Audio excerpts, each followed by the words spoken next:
현재 도널드 트럼프 정부의 미국 조지아주 한국인 기술자 300여 명 체포로 인해 전 세계가 경악의 도가니에 빠진 상황입니다. 그런데 이렇듯 한국의 주권이 침해당한 상황에 오히려 한국이 막대한 이익을 보게 되었다는 믿기지 않는 소식이 발표되었는데요. 그건 바로 당위성과 명분을 얻고 여기에 트럼프가 제시했던 비밀조항 덕분에 한국은 핵무장을 할 수 있게 되었고 한국은 이미 이에 대한 준비가 전부 완료된 상태라는 백악관 첩보 자료까지 공개되었기 때문입니다. 그렇다면 한국에는 도대체 무슨 일이 벌어졌던 것일까요? 안녕하세요. 저는 미국 백악관 안보실에서 근무하고 있는 데클런이라고 합니다. 저는 그간 미국 정보를 위해 오랫동안 일해왔지만 최근만큼 혼란스러운 상황은 처음인데요. 그리고 그 시작은 그날 저녁 늦게 CNN 화면에 속보 경보가 울려 퍼졌을 때부터였어요. 앵커는 기술 위반 혐의로 조지아에 억류된 한국인 엔지니어라고 큰 소리로 낭독하더군요. 하지만 그 이미지들은 이상해 보였습니다. 공장 유니폼을 입은 동양인들이지 그림자 같은 스파이들이 아니었기 때문입니다. 그들 중 몇몇은 LG의 새로운 전기차 배터리 생산 라인을 감독하기 위해 조지아주로 온 사람들이었어요. 너무나도 평범한 사람들이 마치 간첩 짓을 하다 발각된 것처럼 개처럼 끌려가자 미국 현지인들의 반응도 매우 좋지 않았죠. 왜 배터리 기술자들을 체포하는 거야? 그들은 해커나 스파이가 아니야. 한 미국인 남자가 중얼거렸습니다. 그의 친구는 트럼프가 한국에서 오는 모든 것이 위협이라고 말했기 때문에 체포된 거야. 라고 대답했어요. 그러자 그는 웃기네. 트럼프는 직접 현대 SUV를 운전한 적도 있잖아. 그럼 트럼프가 탔던 한국산 차량은 대체 뭔데? 라고 건조하게 덧붙였죠. FBI와 에너지부의 공식 고발은 모호했습니다. 보도 자료에는 무단 기술 이전에 대한 우려가 명시되어 있습니다. 하지만 도난당한 파일도 언급되지 않았고 기밀 미국 프로젝트도 언급되지 않았으며 스파이 증거도 없었죠. 그것은 조사라기보다는 카메라를 위한 보여주기 공연처럼 보였습니다. 그때 모든 것을 바꾼 충격적인 소문이 돌았습니다. 국방부에서 유출된 메모에 따르면 체포는 선제적인 조치였다고 했거든요. 진정한 두려움은 도난당한 미국의 비밀이 아니라 에너지와 자동차 기술에서 한국의 우위였습니다. 현대의 전기차 플랫폼과 LG의 배터리 효율성은 미국과 유럽의 경쟁사들을 몇 마일 차이로 능가하고 있었어요. 익명으로 인용된 백악관 직원이 이를 직설적으로 설명했습니다.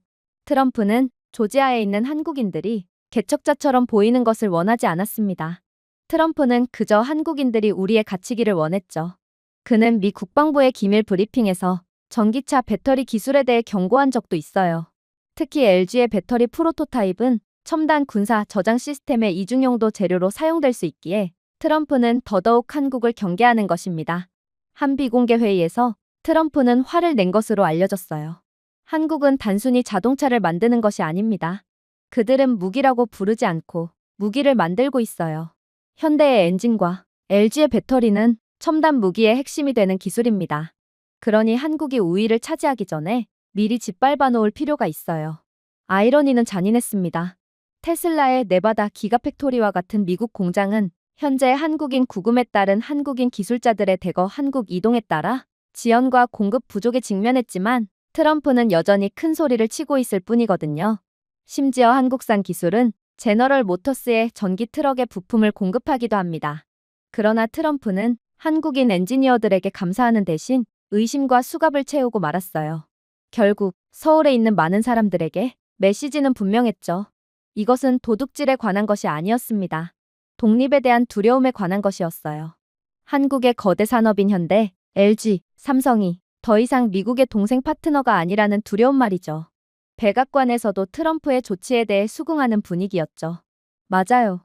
이건 더 이상 자동차나 배터리에 관한 것이 아닙니다. 전략적 지렛대에 관한 것이죠.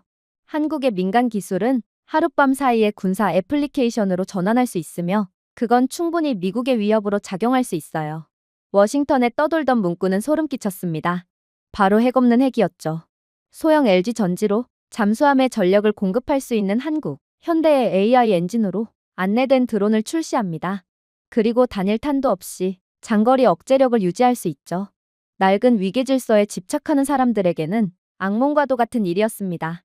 그래서 미국은 한국이 약해서가 아니라 강해서 그들을 체포했던 것입니다. 하지만 상황은 트럼프 대통령이 예상했던 것과는 완전히 다른 방향으로 흘러갔습니다. 조지아의 한국인들이 체포된 다음 날 아침, 미국 뉴스룸은 혼란으로 가득 찼거든요. 앵커들은 신경질적으로 서류를 뒤섞었고, 제작자들은 헤드셋을 통해 미친 듯이 속삭였습니다. 한국인을 범죄자, 피해자, 혹은 글로벌 경쟁자로 취급해야 할지 아무도 몰랐기 때문이죠.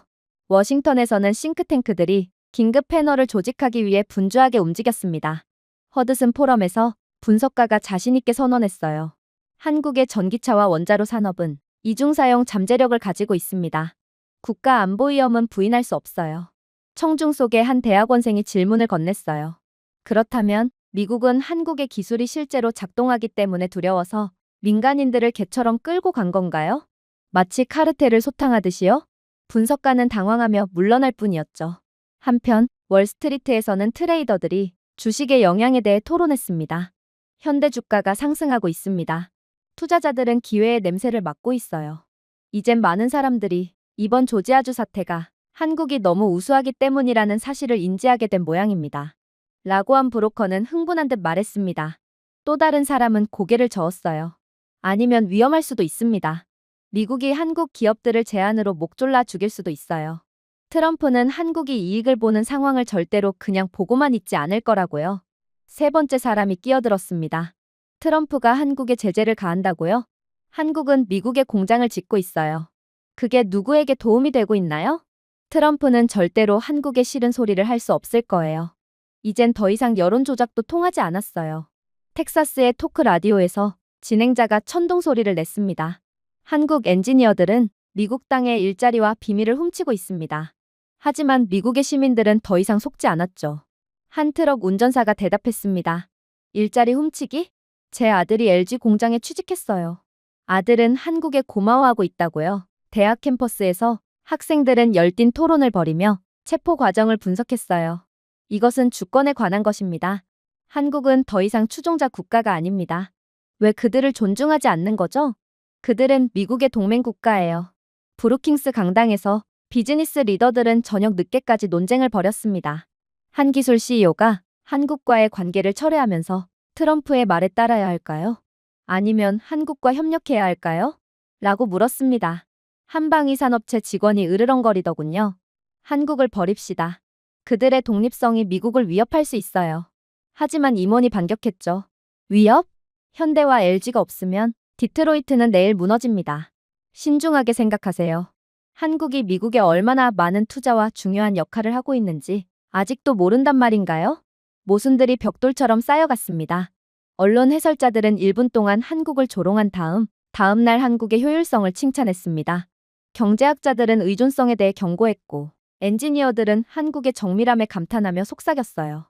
즉, 한국인 구금 사건은 미국을 통합한 것이 아니라 오히려 미국을 중앙으로 나누며 분열시킨 것입니다.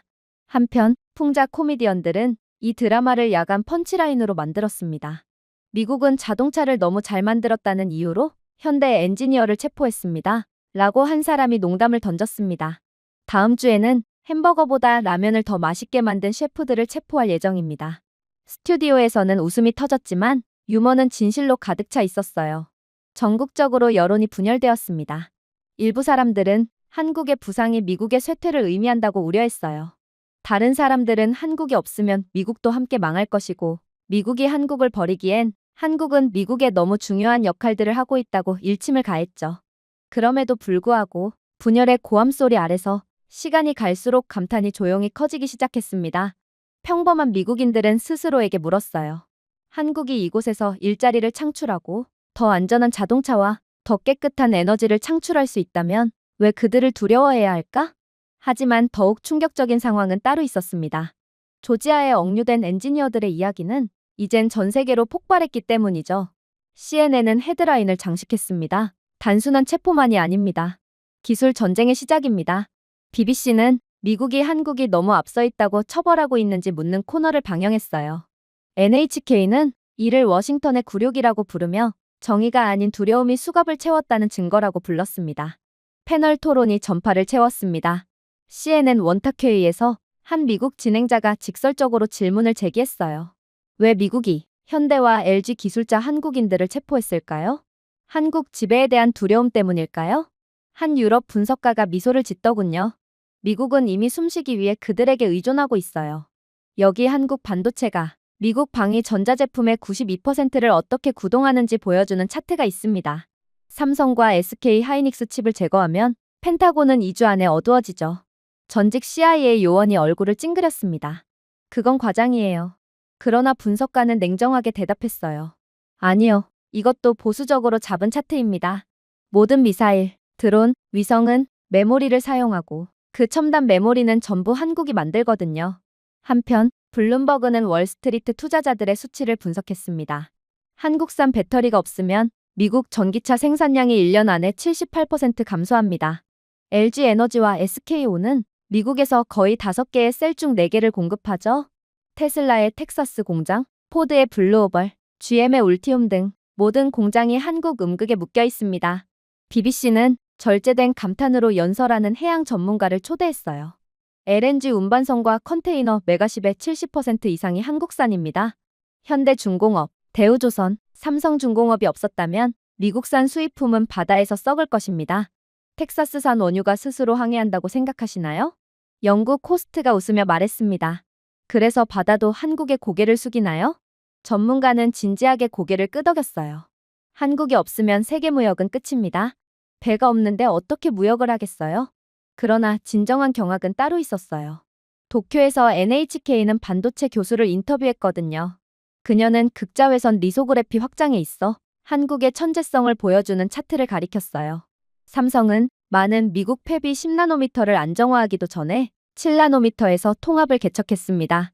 삼성과 SK가 철수하면 애플, 아마존, 마이크로소프트 등 모든 기업이 하룻밤 사이에 서버의 60%를 잃게 되죠.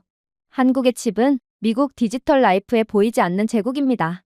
그러니 미국의 이번 한국에 대한 압박은 결국 자해행위가 될 것입니다. 한 미국인 시민은 자신의 아이폰을 흔들었어요. 이 아이폰은 삼성 메모리로 작동합니다.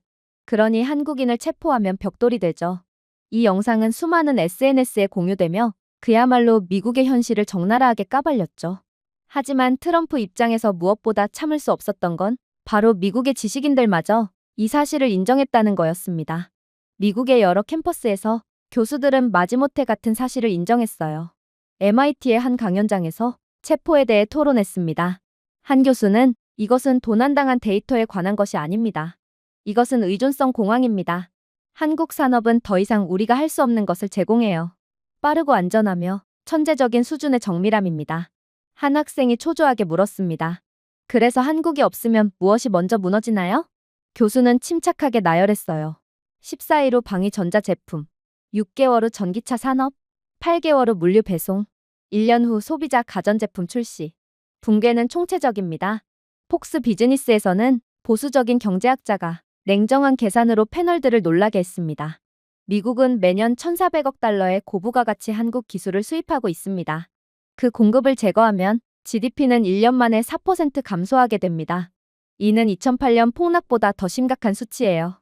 서울이 없으면 월스트리트는 불타버릴 것입니다. 진행자는 애써 미국의 편을 들려고 했어요. 그렇다면 대만이나 일본으로 대체하면 되잖아요. 그러나 경제학자는 고개를 저었습니다. 아니요. 대만은 칩은 생산하지만 배터리는 생산하지 않습니다. 일본은 디스플레이는 생산하지만 LNG 선박은 생산하지 않죠. 한국만이 모든 것을 대규모로 수행합니다. 한국의 천재성은 통합을 의미하죠. 하지만 이러한 충격적인 상황도 잠시 이내 믿고 싶지 않은 일이 벌어지기 시작했어요. 조지아주 한국인 구금 사태에 대해 처음에 사람들은 그것이 일상적인 정치 게임이라고 생각했지만 더 많은 세부 사항이 드러남에 따라 글로벌 분위기가 바뀌기 시작했거든요. 한국은 미국의 갑질의 피해자라는 여론이 형성되었고 이는 생각보다 많은 것을 의미했습니다. 베를린 거리에서 시위대는 한국에서 손떼라는 팻말을 들고 시위를 벌였습니다. 파리에서는 분석가들이 구금을 굴욕이라고 불렀죠. 워싱턴은 너무 지나쳤습니다. 세상이 지켜보고 있었습니다. 그리고 이는 미국이라는 동맹국에게까지 찬밥 신세면 한국은 유사시에 미국의 절대로 도움을 받을 수 없으니 핵 개발을 통해 스스로의 나라를 지켜야 한다는 주장까지 제기되었어요. 그리고 이 소란 속에서 도널드 트럼프의 폭탄 발언이 나왔습니다. 한국은 아직까지도 주한미군 재협상에 응하지 않고 있습니다. 이대로라면 주한미군은 올해 안에 한국을 떠날 수도 있습니다.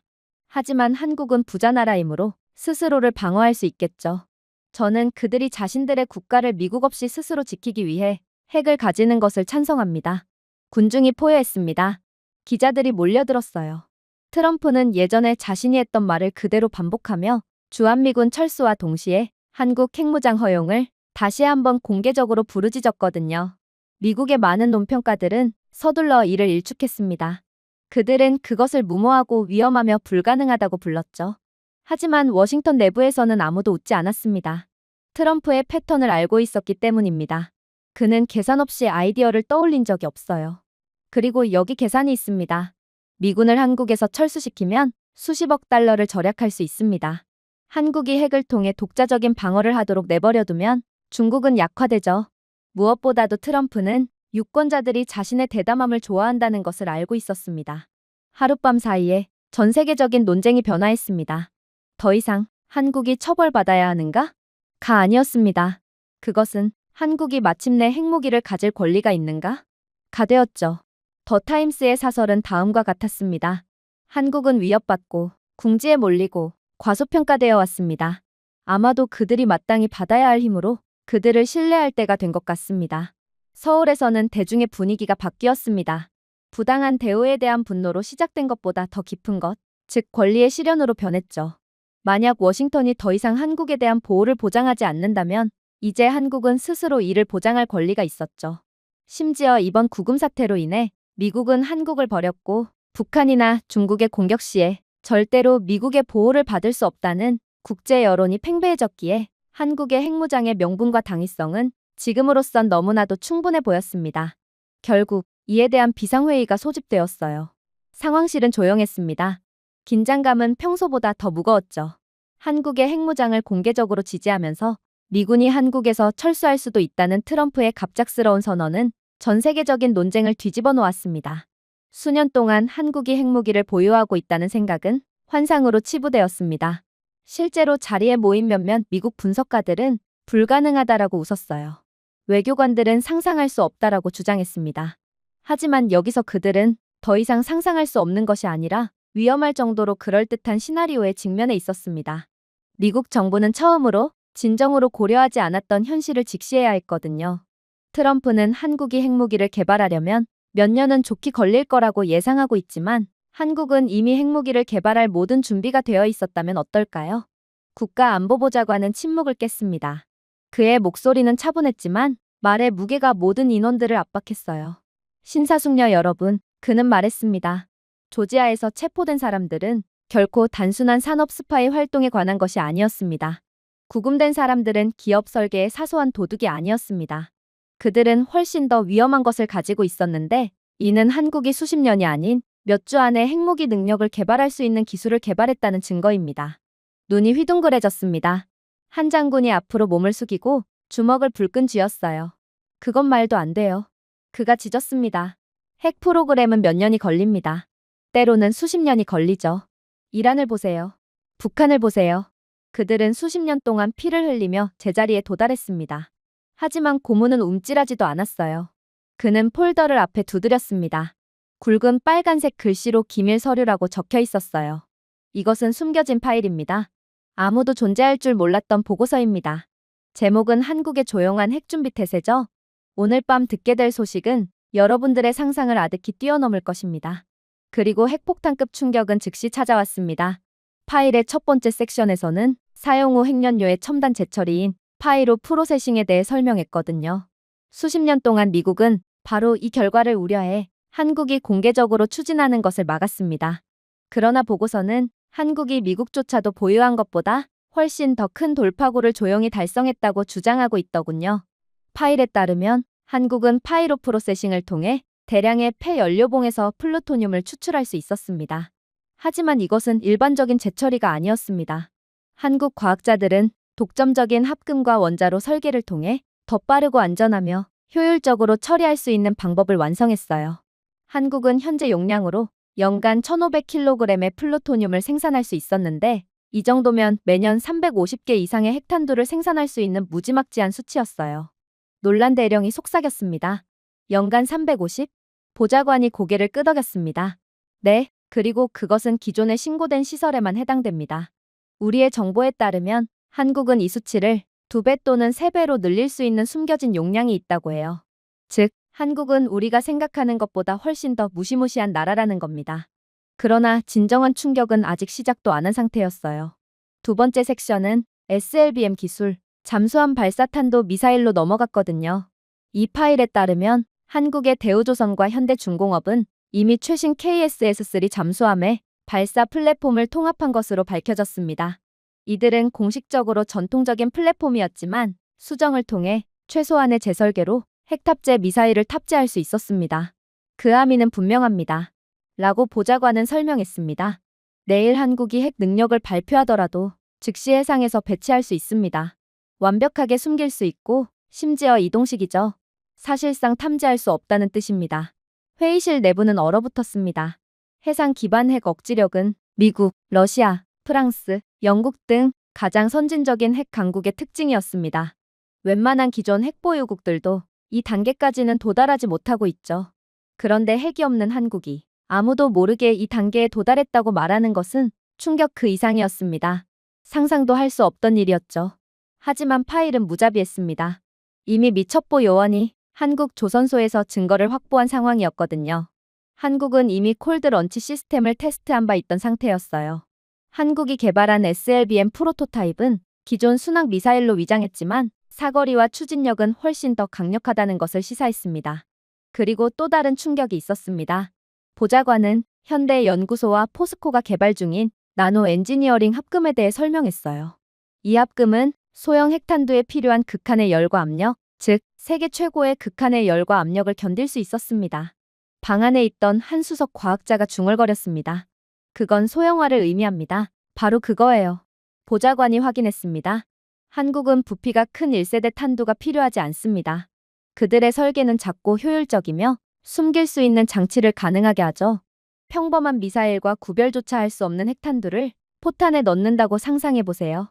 이건 말도 안 된다며 조롱하던 장군은 이제 입을 굳게 다물고 앉아 있었습니다. 하지만 파일은 계속 이어질 뿐이었죠. 한국의 민간 산업은 핵무기 대량 생산을 위한 완벽한 중추를 구축했습니다. 의도하지도 않고 말이에요. 스마트폰과 마이크로칩용으로 설계된 삼성의 자동화 공장은 유도 시스템을 위한 정밀 회로를 생산하기 위해 개조될 수 있습니다. 자동차용으로 제작된 현대의 로봇공학 라인은 미사일 본체를 쉽게 조립할 수 있죠. LG의 소재 연구소는 가볍지만 초강력 미사일 케이스에 이상적인 탄소 나노튜브 구조를 개척했어요. 그야말로 한국은 기술력을 갈고 닦았을 뿐인데 너무 우수한 기술력을 가지게 된 나머지 다른 분야까지 자연스레 정복하게 되어버린 것입니다. 이것은 무기 프로그램이 아닙니다. 라고 고문은 암울하게 말했어요. 이것은 생태계입니다. 한국의 경제의 모든 부문에는 이중사용 잠재력이 있습니다. 한국 전쟁을 겪은 한국은 애초에 이런 식으로 전쟁을 염두에 두고 국가 시스템을 만들었거든요. 그 시스템이 이제야 빛을 발하는군요. 한국의 소위 민간 기술 기적은 핵무기의 기초가 된 것입니다. 수학은 무자비한 명료함 속에 놓여 있었습니다. 한국의 24개의 원자로는 핵 전용을 즉각적인 전환을 할 수 있었어요. 추출을 위한 숨겨진 매장량은 사용 후 연료 3만 톤으로 추정되었죠. 항공우주 등급의 합금이 가능한 500개 이상의 3D 프린터를 가진 한국은 자동화된 공장까지 충분히 갖추고 있었습니다. 결과요? 한국의 핵미사일 생산량 추정치는 6개월 이내에 최대 3,000기였어요. 한국은 핵 제한이 풀림과 동시에 단숨에 세계 1위의 핵 강국이 되는 것입니다. 회의실은 끔찍한 침묵에 빠졌어요. 보좌관은 조용히 파일을 닫았습니다. 그의 표정은 진지했어요. 여러분, 우리는 한국이 핵무기를 만들 수 있는지에 대해 토론하는 것이 아닙니다. 그건 너무도 당연해요. 한국은 핵무기를 만들 능력을 충분히 갖추고 있습니다. 그것도 단숨에 만들 수 있죠. 우리는 지금 그들이 언제 핵무기를 공개할지에 대해 토론하고 있는 거예요. 그리고 그날이 오면 미국은 더 이상 이 사회를 통제할 수 없다는 것을 알게 될 것입니다. 한국이 미국 대신 통제하겠죠. 백악관 밖에서는 대중이 여전히 신문과 텔레비전 패널에서 논쟁을 벌였습니다. 어떤 사람들은 한국이 감히 할 수 없을 것이라고 말했어요. 다른 사람들은 트럼프의 제안이 공허한 수사라고 말했습니다. 하지만 권력의 벽 속에서 숨겨진 파일을 읽은 사람들은 진이가 이미 병에서 벗어났다는 진실을 이해했습니다. 수십 년 동안 미국은 서울을 의존 동맹국이자 국방의 후배 파트너로 취급하며 과소평가해왔습니다. 하지만 조지아에서의 체포, 트럼프의 말실수, 그리고 숨겨진 파일의 끔찍한 폭로는 그 환상을 산산조각 냈어요. 한국은 더 이상 보호를 구걸하는 작은 나라가 아니었습니다. 눈 깜짝할 사이에 핵 초강대국으로 도약할 수 있는 능력을 갖춘 거대 기술 기업이었습니다. 그리고 준비가 되든 안 되든 세상은 그 결과를 감수해야 할 것입니다. 물론 저희 백악관 관계자들은 또 다른 비상이 걸렸죠. 이제는 전날 밤보다 더 크고 시끄럽고 혼란스러운 새로운 회의가 열렸습니다. 국방부, 국무부, CIA, 심지어 월스트리트 분석가들까지 회의장을 가득 메웠죠. 모두가 답변을 요구했습니다. 진짜인가요? 한 의원이 외쳤습니다. 한국은 정말 하룻밤 사이에 핵무기를 만들 수 있나요? 국가안전보장회의 의장은 지친 표정이었습니다. 그는 전날 밤에 두꺼운 파일을 두드렸어요. 여러분 모두 보고서를 보셨을 겁니다. 하지만 오늘은 그 분석을 듣게 될 것입니다. 그리고 한번 들으면 다시는 한국을 같은 방식으로 바라볼 수 없게 되겠죠. 처음으로 연설을 시작한 분석가는 수십 년의 경험을 가진 원자력 엔지니어 하워드 레인 박사였습니다. 그의 어조는 측정되었지만 그의 말은 천둥처럼 울려 퍼졌어요. 신사숙녀 여러분, 전 세계는 핵무기에 수십 년이 걸린다고 가정합니다. 이 가정은 한국에 적용하면 잘못된 것입니다. 첨단 파이로 프로세싱에 능숙하고 막대한 사용 후 핵연료를 보유하고 있기 때문에 무기급 물질에 즉시 접근할 수 있습니다. 이란과 달리, 파키스탄과 달리 한국은 인프라를 구축할 필요가 없습니다. 이미 존재하고 있거든요. 다만 눈에 잘 띄지 않는 곳에 숨겨져 있기에 여러분들은 잘 모르고 있을 뿐입니다. 그는 잠시 멈춰서서 방을 스캔했습니다. 현재 용량으로 한국은 3년 이내에 3,500개 이상의 탄두를 생산할 수 있는 충분한 핵분 열성 물질을 생산할 수 있습니다. 이는 예측이 아니라 계산입니다. 헐떡이는 소리가 터져나왔습니다. 누군가가 중얼거렸어요. 그건 중국의 전체 비축량 그 이상이에요. 레인 박사는 계속했습니다. 그리고 그들은 이미 세계 최강의 미사일 기술을 갖고 있기에 핵무기를 미사일에 싣는데 필요한 기술을 별도로 개발할 필요가 없어요. 정보에 따르면 한국은 핵탄두용으로 설계된 수직 발사관을 개조할 수 있는 것으로 확인되었습니다. 여기에 사거리가 최대 800km에 달하는 현무포 시리즈 미사일로 북한과 중국의 모든 주요 기지를 몇 분 만에 파괴할 수 있죠. 몇 번의 업그레이드만 있으면 베이징, 모스크바, 심지어 미국 본토 일부 지역까지 도달할 수 있습니다. 방안은 중얼거림으로 폭발했습니다. 한상원 의원이 테이블을 두드렸습니다. 서울이 로스앤젤레스를 강타할 수 있다는 말씀이신가요? 박사는 암울하게 고개를 끄덕였습니다. 네, 몇 개월 이내에 말이죠. 솔직히 말해서 그들이 이미 이만큼 숨겼다면 우리의 추정치가 정확하다고 할 수도 없을 것입니다. 생각해보세요. 삼성은 연간 3억 개의 마이크로칩을 생산하며 오차 범위는 거의 0에 가깝습니다. 현대는 로봇 정밀도로 연간 700만 대의 자동차를 생산하죠. LG는 전 세계 전자제품의 절반을 구동하는 리튬 배터리를 제조합니다. 이러한 산업 생태계는 한국이 핵탄두를 대량 생산하기로 결정하면 이를 또 다른 소비재 라인처럼 취급할 것이라는 것을 의미합니다. 자동화의 확장 가능, 놀랍도록 빠르기까지 하겠죠. 누군가 패닉에 찬 목소리로 외쳤어요. 그럼 지금 당장 한국을 제재해야 합니다. 미국은 2인자 죽이기의 대가예요. 일본도 그렇게 잃어버린 30년으로 몰락하게 만들었죠. 우리는 한국이 자신들이 가진 기술을 제대로 사용하지 못하도록 완전히 붕괴시킬 수 있습니다. 그리고 많은 관계자들이 그의 말에 동의했죠.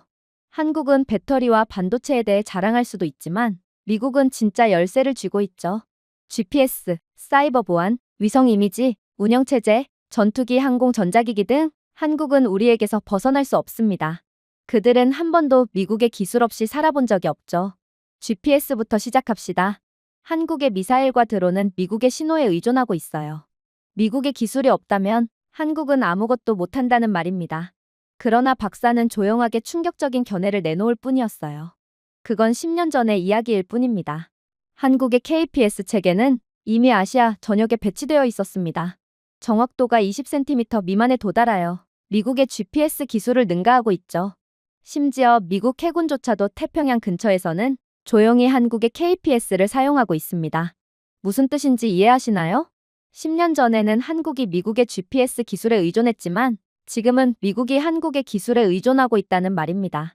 한국이 접근을 차단하면 태평양에서의 미국의 공격 정확도가 하룻밤 사이에 35% 떨어집니다. 즉, 실패한 인터셉트와 안내 오류로 수백만 달러가 낭비되고 말 거라는 것입니다. 그러나 관계자는 멈추지 않았어요. 그는 떨리는 목소리로 말을 이어나갔거든요. 좋아요. 하지만 암호화는 여전히 우리의 것입니다. 한국은 우리의 암호화 표준인 백도어에 의존합니다. 박사는 조용히 한숨을 내쉬더니 이내 또다시 경악스러운 말을 해올 뿐이었죠. 또 틀렸어요. 한국은 정부와 산업 전반에 걸쳐 SED, LEA, ARIA를 사용합니다. 미국의 열쇠는 더 이상 자물쇠를 열지 않습니다. 심지어 미국은 역시나 태평양 지역에서만큼은 한국의 기술에 의존하고 있어요. 한국의 계약업체가 미국의 접근을 취소하면 미국의 78%의 방위산업체가 며칠 내에 아시아 공급업체와의 안전한 통신이 끊깁니다. 그는 최악의 대사를 추가하기 전에 잠시 멈췄어요. 미사일 시험 프로그램은 3주 이내에 중단될 것입니다. 예상 비용은 250억 달러의 지연 및 실패가 되겠죠. 도대체 미국이 어떻게 기술로서 한국을 압박할 수 있을까요? 하지만 박사는 그만할 생각이 없었습니다. 그는 백악관 관계자의 뼈를 완전히 깨부술 생각이었거든요. 자, 당신은 미국 정찰대가 없으면 한국 위성은 여전히 눈이 멀다고 생각하겠죠?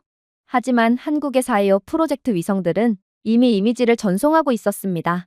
해상도 15cm, 충분한 해상도죠. 한국은 더 이상 미국의 위성이 필요 없어요. 그들은 그들의 기술로 북한과 중국의 움직임을 파악하고 심지어 미국에 그 정보를 전달까지 해주는 착한 국가였죠. 한국이 그 정보를 전달해주지 않는다면 미국은 아시아 태평양 지역에서 완전히 눈이 멀게 됩니다. 한국의 KF-21 전투기를 언급하셨나요? 아직도 한국이 미국산 항공전자공학을 사용한다고 믿고 계시죠? 하지만 애석하게도 한국 엔지니어들은 거의 모든 것을 대체했습니다. AESA 레이더, 임무 컴퓨터, 적외선 센서, 안전한 데이터 링크 등 이건 전부 한국의 자체 기술이에요. 우리는 더 이상 그들의 주인이 아닙니다. 우리는 그들의 고객일 뿐이에요. 그의 말에 모두가 공포에 질려버렸어요. 미국이 쥐고 있다고 생각했던 모든 지렛대가 사라졌거든요. 모든 압박 지점은 그 자체로 취약점으로 변했습니다. 한국이 단 한 달 동안 미국에 대한 지원을 철회했다면 미군은 비틀거리고 경제는 피를 흘리며 대중은 공황 상태에 빠질 것입니다. 어떤 미사일도 목표물을 안정적으로 타격할 수 없겠죠. 그만큼 미국은 한국의 모든 부분에서 전적으로 의존하고 있던 거였습니다. 그렇게 모두가 침묵한 가운데 국가안보보좌관은 안경을 맞추고 목을 가다듬고 시작했습니다. 여러분들, 이것은 더 이상 추측이 아닙니다. 과장도 아니죠. 최신 정보평가에 따르면 한국은 이제 몇 달 안에 수천 개의 핵탄두를 생산할 수 있는 능력을 갖추게 되었으며 어쩌면 더 빠른 속도일 수도 있습니다. 그러나 이러한 명백한 증거들에도 불구하고 누군가 또다시 침묵을 깼습니다. 불가능합니다. 국방부 고위 관리가 중얼거렸습니다. 어느 나라도 그 속도로 생산을 가속화한 적이 없습니다. 냉전 시대에는 미국조차도 마찬가지입니다. 하지만 보좌관은 고개를 절레절레 흔들었을 뿐이었어요. 당신은 한국을 과소평가하고 있습니다. 한국은 다른 어떤 나라도 익히지 못한 4가지 요소를 동시에 결합했습니다. 원자로, 첨단 합금, 자동화된 메가 팩토리, 로봇공학입니다. 이들은 모두 역사상 가장 빠른 무기 프로그램의 엔진이에요. 첫 번째 슬라이드는 한국의 해안선을 따라 빛나는 원자로의 모습을 보여주었습니다. 한국은 단순한 에너지 생산업체가 아닙니다. 라고 보좌관은 계속해서 말했습니다. 정밀하게 설계된 경이로움이죠. 한국의 APR-1400 원자로와 모듈식 시스템은 엄청난 양의 플루토늄 부산물을 생성할 수 있습니다. 하지만 이들의 가장 독특한 점이 무엇인지 아시나요? 그건 바로 압도적인 효율성입니다. 다른 나라에서는 연료 폐기물의 극히 일부만 사용할 수 있지만 한국이 지은 원자로는 다르거든요. 덕분에 한국은 핵미사일 대량 생산을 위해 충분한 핵분 열성 물질을 조용히 비축하고 있습니다. 지금까지도 말이죠. 발표를 지켜보던 한 미국 핵과학자가 숨죽여 속삭였습니다. 한국은 전체 에너지 그리드를 이중용도 무기고로 전환했어요. 낮에는 민간용이지만 밤에는 전략적으로 사용된다는 말입니다. 이런 나라를 어떻게 이길 수 있겠어요? 트럼프는 한국을 완전히 오판하고 있어요. 그러나 더욱 경악스러웠던 점은 따로 있었습니다. 한미 국방핵연구소장이 나서더니 이내 믿기지 않는 기밀 정보를 폭로하기 시작했거든요. APR-1400이요?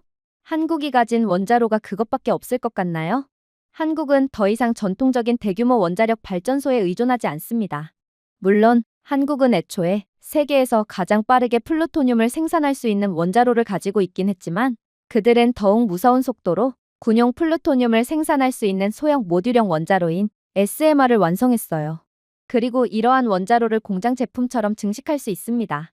국방부 차관이 납득할 수 없다는 표정으로 찡그렸습니다. 소형 원자로? 거짓말하지 마세요. 하지만 소장은 진지했어요. 정말이에요. 한국은 모든 판도를 바꿀 만큼 위험한 기술력을 가진 셈입니다. 다른 국가들은 30년 동안 대규모 원자로 시설 하나를 건설하는 데 시간을 투자하지만 한국은 수십 개의 SMR을 동시에 생산할 수 있어요. 각 원자로는 선박 컨테이너보다 크지 않고 숨겨진 시설, 산악 벙커, 심지어 민간 부지 지하에 설치할 수도 있죠.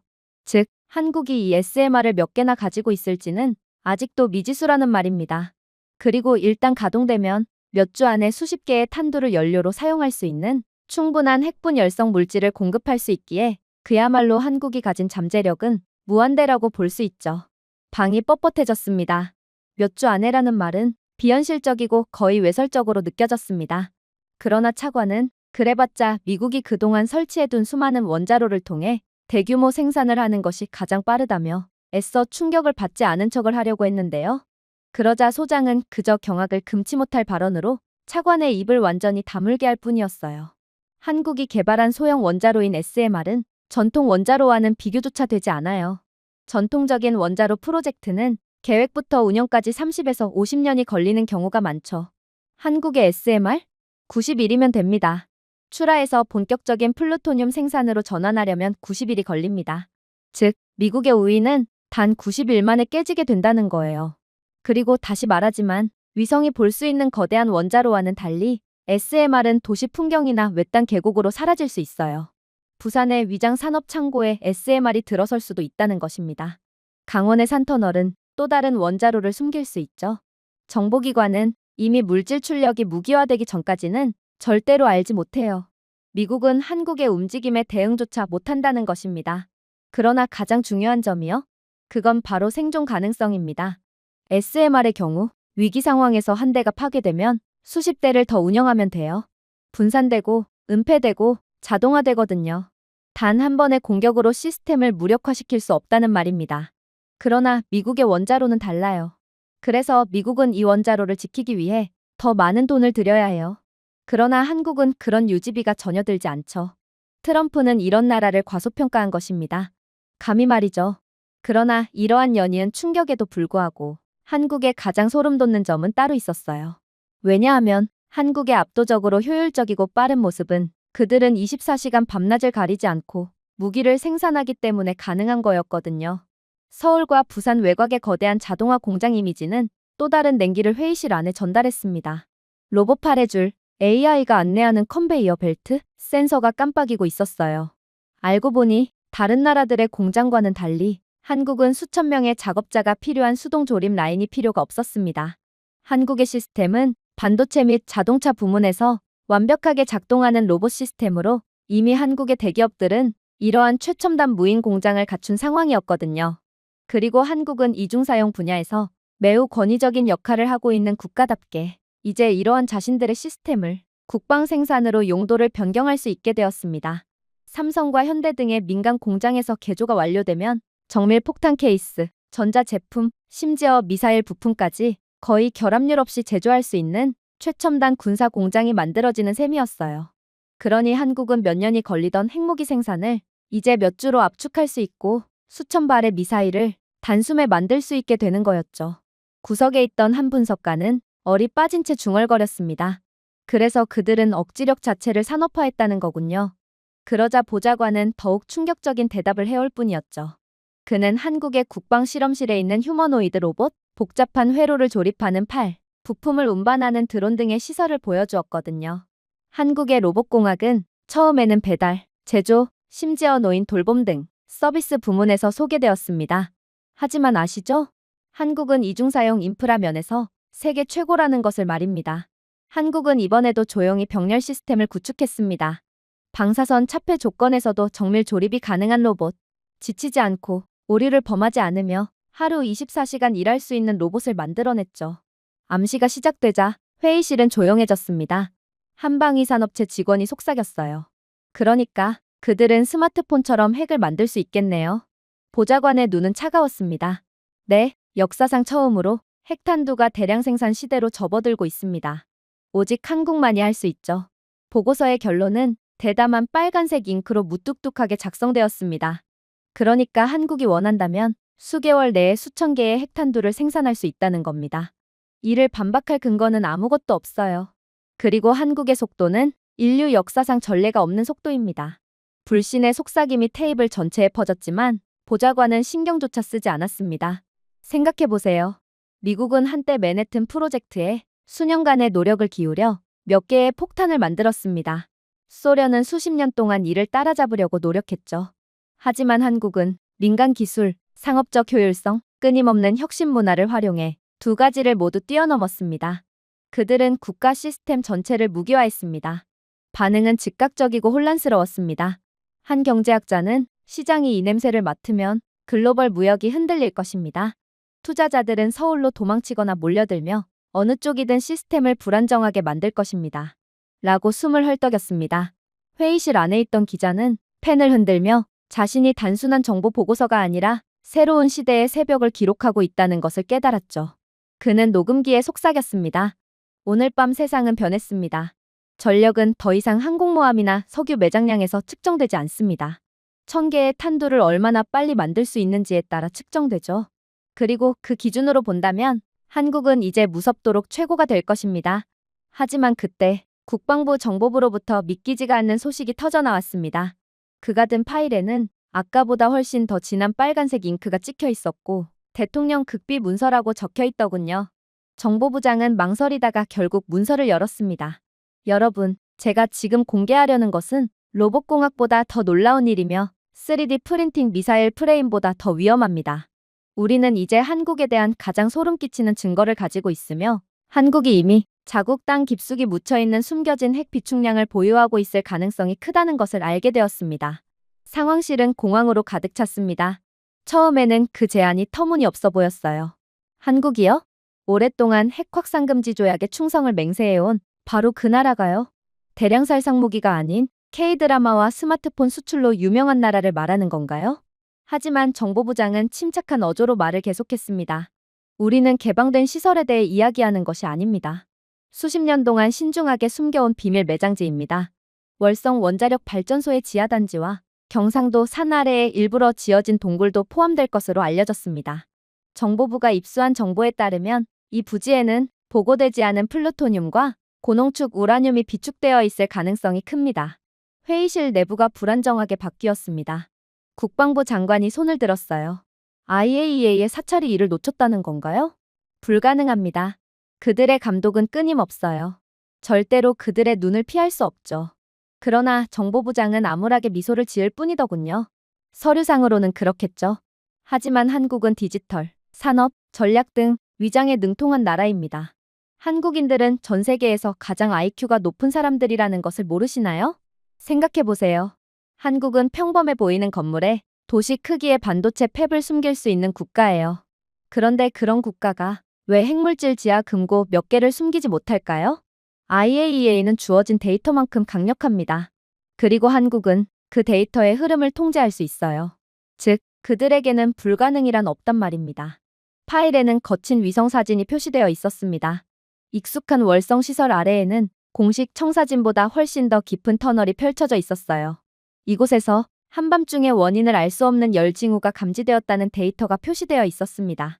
한국의 화물 호송대는 특수 폐기물이라는 모호한 라벨만 부착된 컨테이너를 운반하며 삼엄한 경비 속에서 이동했죠. 그 함의는 분명했습니다. 한국인들은 일상적인 핵 부산물로 위장하여 투명한 핵분열 물질을 움직이고 있던 거였습니다. 정보부장은 다음 페이지로 클릭했습니다. 숫자가 나타났어요. 한국은 수십 년 동안 24개 이상의 원자로를 운영해왔습니다. 보수적인 추정에 따르면 3만 톤 이상의 사용 후 핵연료가 축적된 것으로 계산되죠. 한국이 이 연료를 전부 모아뒀다는 가정하에 만약 한국이 핵 제한이 풀린 뒤 모아뒀던 연료들을 전부 사용한다면 약간의 재처리만으로도 수천 킬로그램의 플루토늄을 생산할 수 있습니다. 이를 이해하기 쉽게 설명하자면 플루토늄 10kg은 기본적인 핵탄두를 만들 수 있어요. 그러니까 연간 1500kg은 연간 150개의 폭탄을 생산할 수 있습니다. 그러니 만약 한국이 비밀리에 비축량의 일부만 추출한다면 이미 수천 개의 탄두에 사용할 수 있는 물질을 보유할 수 있다는 거예요. 회의실의 모든 인원들은 공포로 얼굴이 탁해졌어요. 한 늙은 국방 전략가가 앞으로 몸을 기울였습니다. 한 번의 시험 발사도 없이 한국이 이미 핵 초강대국이 될 수 있다는 말씀이신가요? 정보부장은 고개를 끄덕였습니다. 맞습니다. 그들의 천재성은 빠른 건설에만 있는 것이 아닙니다. 조용히 건설하는 데 있죠. 전 세계가 북한의 허풍에 집중하고 있는 동안 한국은 중국이 선언한 무기고마저 우습게 여길 만큼의 핵분열성 물질을 조용히 비축했을지도 모릅니다. 그들의 능력이라면 충분히 그러고도 남죠. 파일은 점점 더 명백해졌습니다. 일부 정보 요원들은 한국의 밀폐된 지하 금고, 습도 조절이 가능하고 생체인식 잠금 장치로 보호되는 금고에 대해 이야기했는데 여기에는 농축 우라늄 막대가 금괴처럼 쌓여 있을지도 모르는 일이었어요. 다른 요원들은 강화된 용기에 보관된 플루토늄 캡슐이 무기화될 날을 기다리며 차폐되었다가 잊혀졌다고 언급했습니다. 그러자 방 안에 있던 회의론자들이 반발하려고 했어요. 이건 억측이야. 왜 한국이 그런 비축물자를 숨기기 위해 모든 위험을 감수해야 할까? 하지만 구석에 있던 기자가 펜을 흔들며 끼어들었습니다. 그들은 굴욕을 당했기 때문입니다. 당장 조지아주에서만 해도 한국 엔지니어들도 범죄자처럼 족쇄를 차고 비난받을 수 있다는 것을 전 세계에 보여주었습니다. 미국의 오만함은 한국에 상처를 남겼어요. 한국이 동맹국의 보호를 의심했다면 조용히 보이지 않게 독립을 준비하는 것이 논리적일 수도 있어요. 그 말은 망치처럼 명중했습니다. 그리고 정보부장은 마지막 섹션으로 넘어갔죠. 추정치가 맞다면 한국은 다음과 같을 수 있습니다. 최소 5,000kg의 분리된 플루토늄, 이는 500개 이상의 탄두를 수용할 수 있는 양입니다. 수만 킬로그램의 농축 우라늄으로 수천 킬로그램을 더 채울 수 있죠.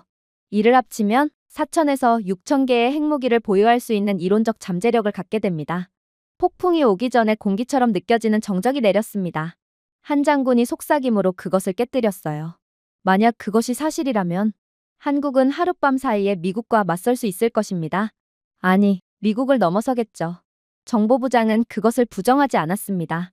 더 나쁜 것은 앞서 논의했듯이 한국의 자동화와 로봇공학은 수십 년이 아니라 몇 달, 몇 주 안에 이 탄두를 배치할 수 있다는 것을 의미합니다.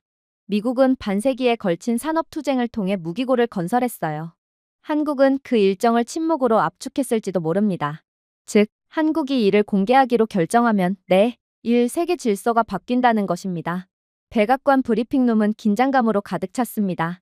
분석가들은 계속해서 한국의 핵 잠재력, 침묵의 원자로 숨겨진 비축량의 속도를 분석했죠. 하지만 마지막 목소리가 들려왔습니다. 나이든 전략가인 그의 어조는 경악으로 가득 찼습니다. 중국이 개입하면 어떻게 될까요? 북한이 선제적으로 공격하면 어떻게 될까요? 여러분, 한국이 핵실험을 허용한다면 중국과 북한은 가만히 있지 않을 것입니다. 그들은 한국이 핵무기를 개발하면 가장 큰 피해를 보는 국가들이거든요. 한국이 핵무기를 개발하여 영내에서 가장 강력한 존재로 거듭나면 그들은 모든 것을 잃기 전에 이를 분쇄하기 위해 개입할 것입니다. 수군거림이 방을 휩쓸었습니다. 그 가능성은 심각하게 들렸어요. 중국이나 북한이 선제 공격을 감행한다는 생각은 미국인의 귀에 낯설지 않았습니다. 수십 년 동안 미국은 서울이 너무 취약해서 스스로를 방어할 수 없다는 가정에 의존해왔거든요. 그러자 이때 국가안보보좌관이 나섰어요. 구시대적 사고입니다. 라고 그는 침착하게 말했습니다. 지금은 1980년대가 아닙니다. 한국은 더 이상 약하지 않아요. 그들의 개입은 더 이상 선택지가 아닙니다. 그는 화면을 두드리며 방을 조용하게 만드는 수치를 공개했습니다. 한국의 연간 GDP는 2조 달러로 세계 10대 경제대국에 속합니다. 외환보유고는 4천억 달러를 넘고 무역 네트워크는 전 대륙에 걸쳐 있죠. 한국을 공격하는 것은 자국의 경제몰락을 스스로 유도하는 꼴입니다. 중국은 누구보다 이 사실을 잘 알고 있어요. 중국의 선진 반도체 수입의 약 30%가 한국에서 나오거든요. 그러니 한국이 없으면 중국의 전체 기술 부문이 중단됩니다. 그런데 어떻게 한국에 전쟁을 걸 수 있겠어요? 그는 잠시 멈춰서 숫자가 안정되도록 내버려 두었습니다. 북한이요? 그들은 베이징의 취약한 생명줄과 불법 무역으로 생존하고 있습니다. 한국의 국방 예산만 해도 평양 전체 GDP의 30배에 달합니다. 이것은 경쟁이 아니에요. 이것은 일어날 것을 기다리는 학살입니다. 테이블에 있던 장군은 눈썹을 치켜 올리며 앞으로 몸을 기울였습니다. 중국과 북한이 감히하지 못할 것이라고 말씀하시는 건가요? 보좌관은 암울하게 미소를 지었습니다. 그들은 감히하지 못할 것입니다.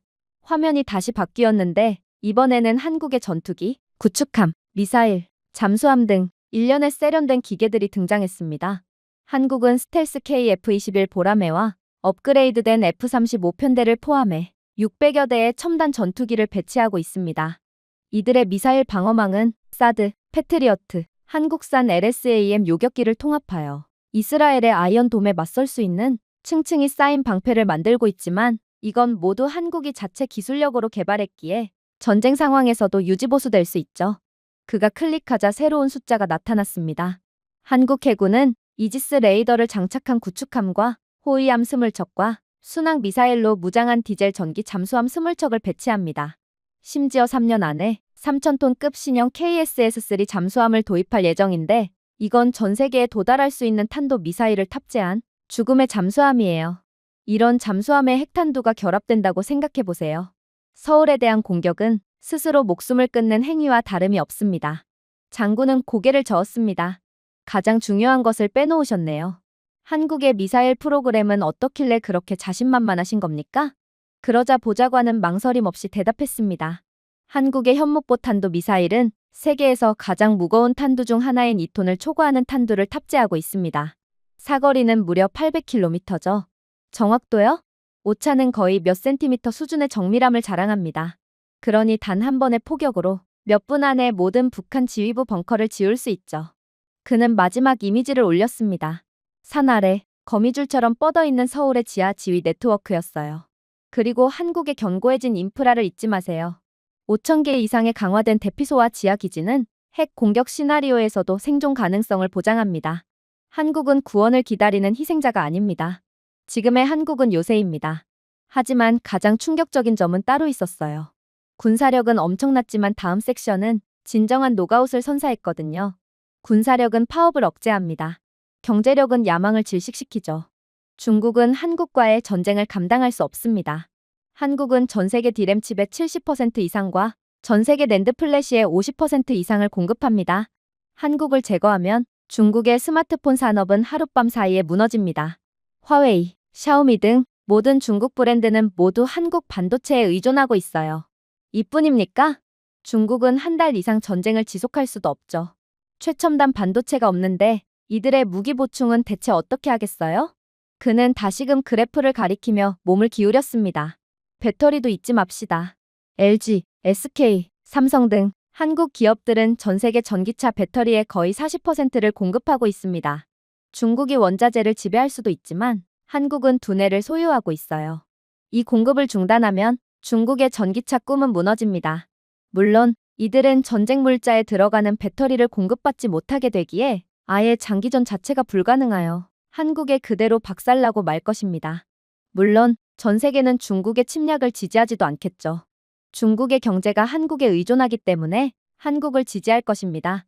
구석에 있던 기자가 속삭였습니다. 그래서 한국은 무기뿐만 아니라 지갑으로도 건들 수 없다는 말씀이신가요?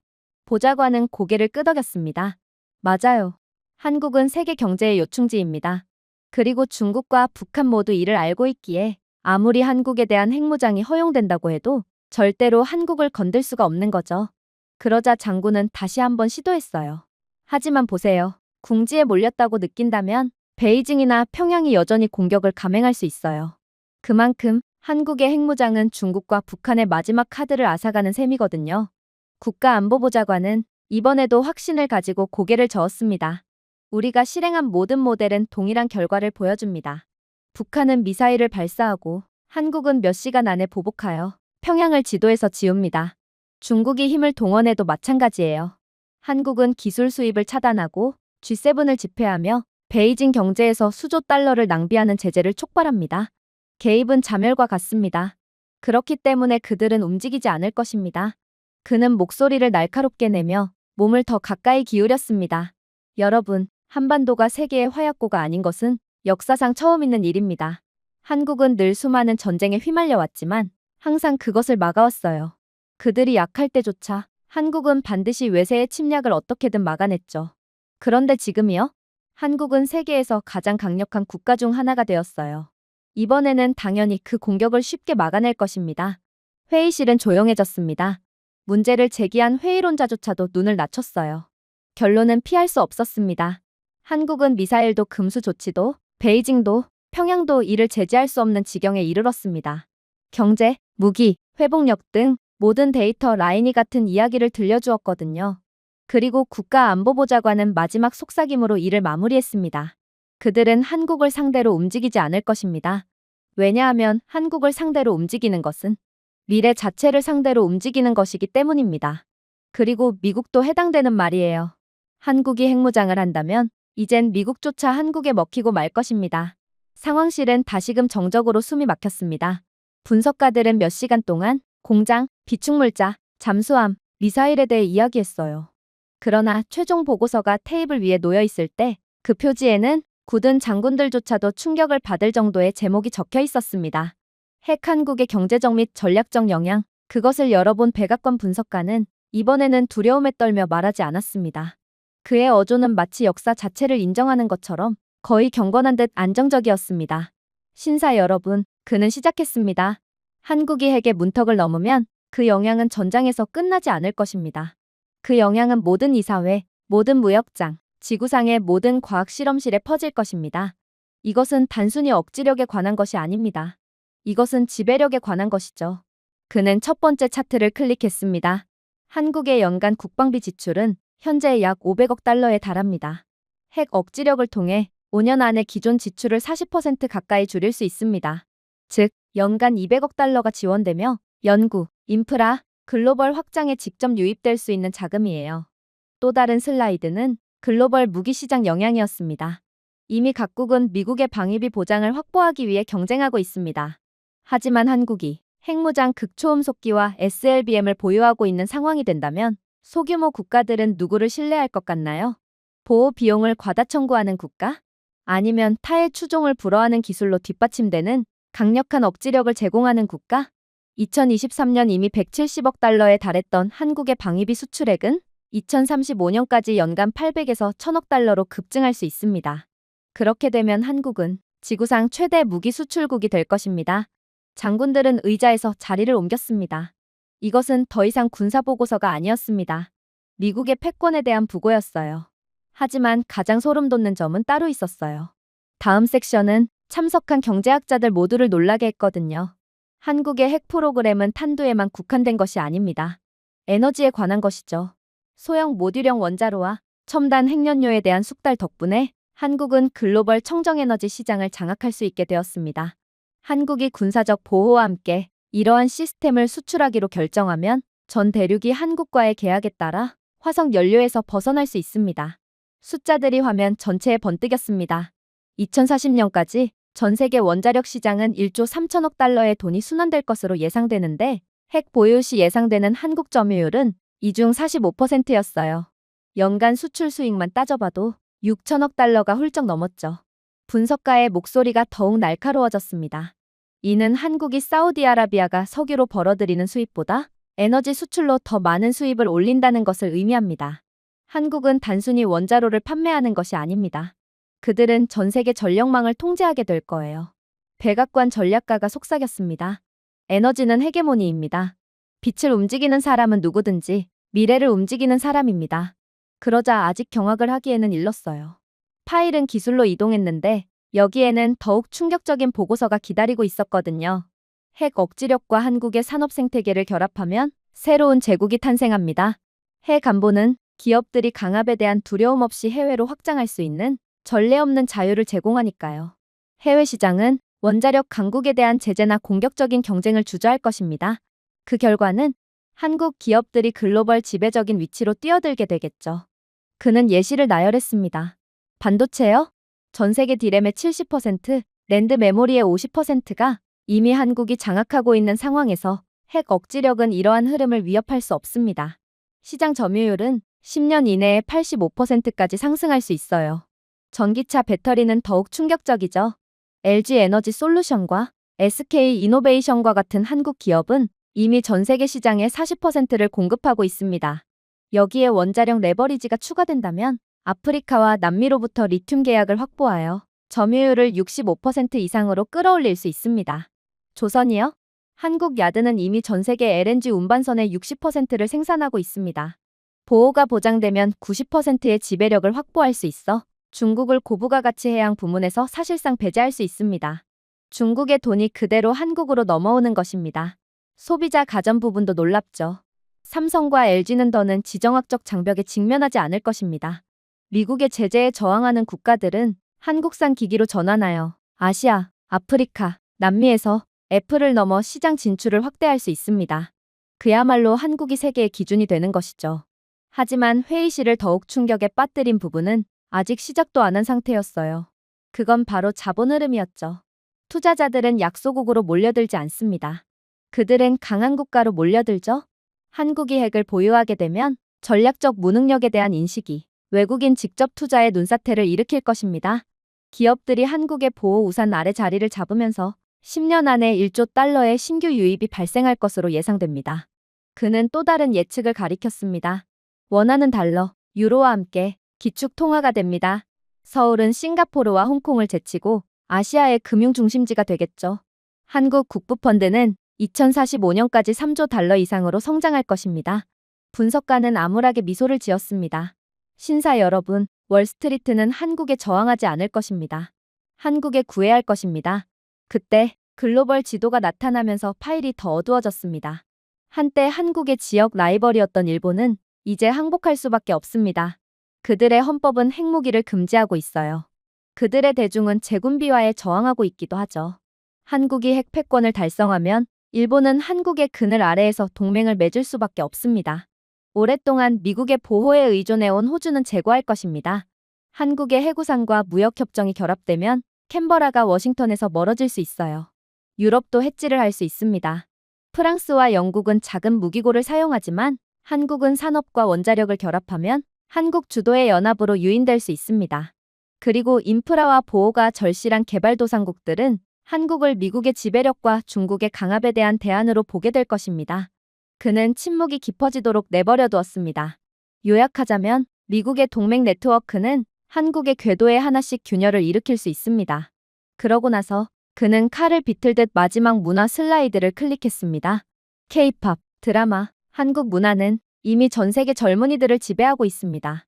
하지만 문화적 영향력과 핵 억지력을 결합하면 한국은 다른 어떤 강대국도 이루지 못한 소프트 파워, 즉 하드 파워와 융합된 소프트 파워를 얻게 됩니다. 생각해보세요. 현재 중국 등의 국가는 일부러 한한령을 내리며 한국 문화가 퍼지지 못하도록 막고 있어요. 그리고 일부 국가들에서도 이러한 흐름을 보이고 있습니다.